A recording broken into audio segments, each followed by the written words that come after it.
Please hold on to the handrails. We are now leaving for Terminal 1.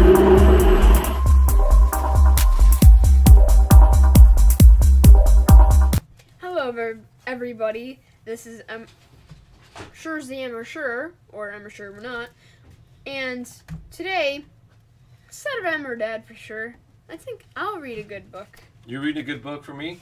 Yes. And I couldn't figure out my password for my account, so I'm just going to use Em or Dad's. And the book I will be reading today is Dr. Seuss's The Sneetches. Now the star-belly Sneetches had bellies with stars, and the plain-belly Sneetches had none upon theirs.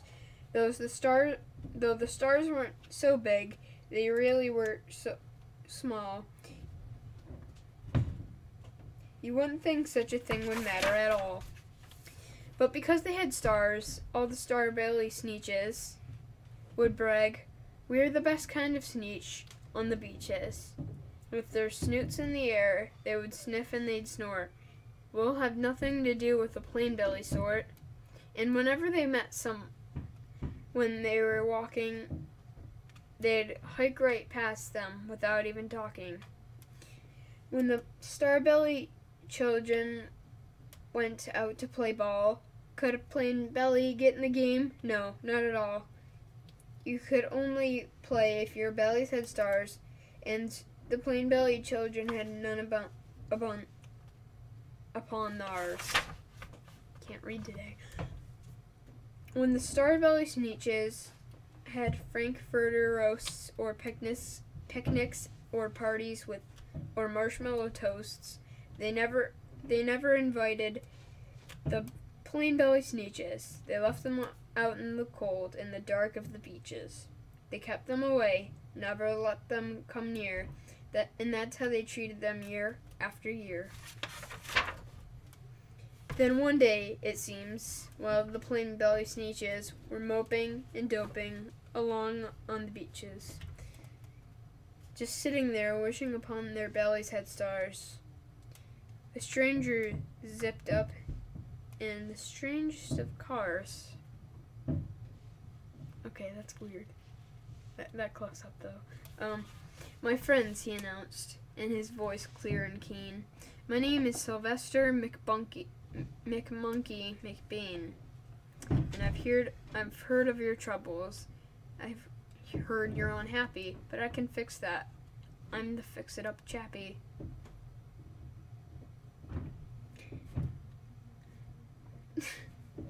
"I've come here to help you.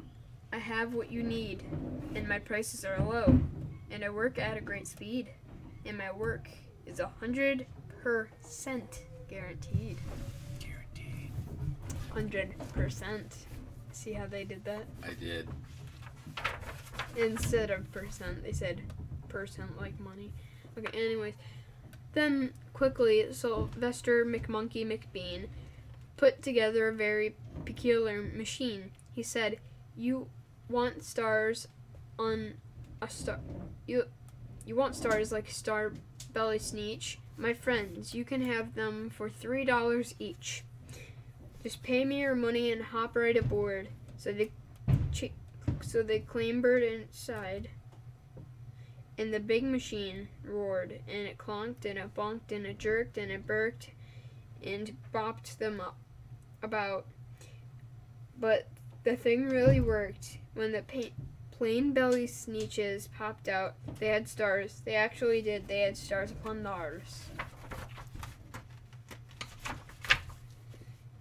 Then they yelled at the ones who had stars at the start. "We're exactly like you. You can't tell us apart. We are all the same. Now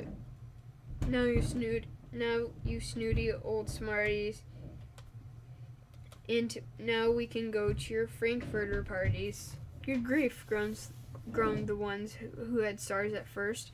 "We're still the best Sneetches, and they are the worst.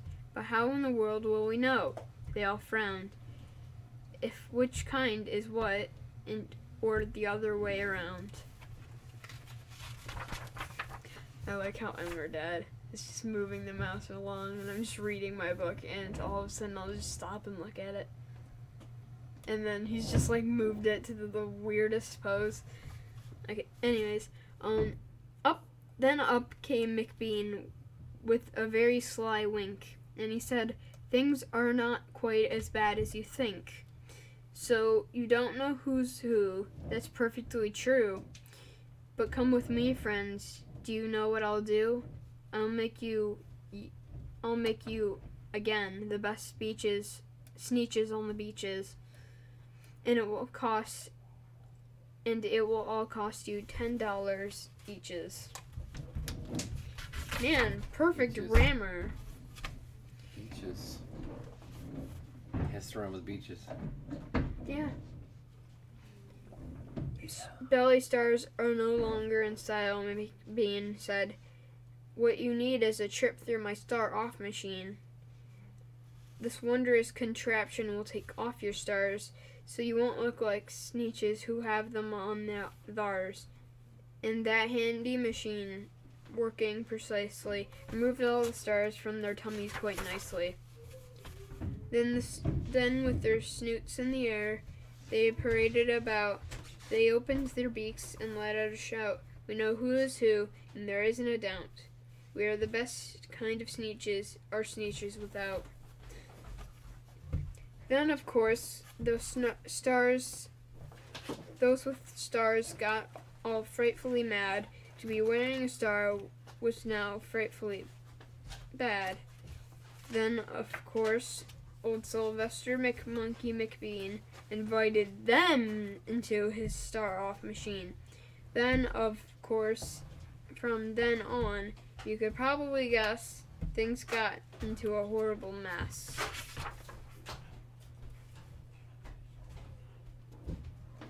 All the rest of that day, on those wild, screaming beaches, the fix-it-up chappie kept fixing up Sneetches. Off again, on again, in again, out again. Through the machines they raced round and about again. Changing their stars every minute or two, they kept paying money. And they kept running through, until neither the plane nor the star bellies knew which one was this one or that one, or that was this one, or which one was that one, or who was who. That was hard to read. Anyways, then when every last cent of their money was spent, the fix-it-up chappie packed up and he went. He laughed as he drove in his car up the beach. They will never learn. No, you can't teach a Sneetch. But McBean was quite wrong. I'm quite happy to say that the Sneetches got quite really smart on that day.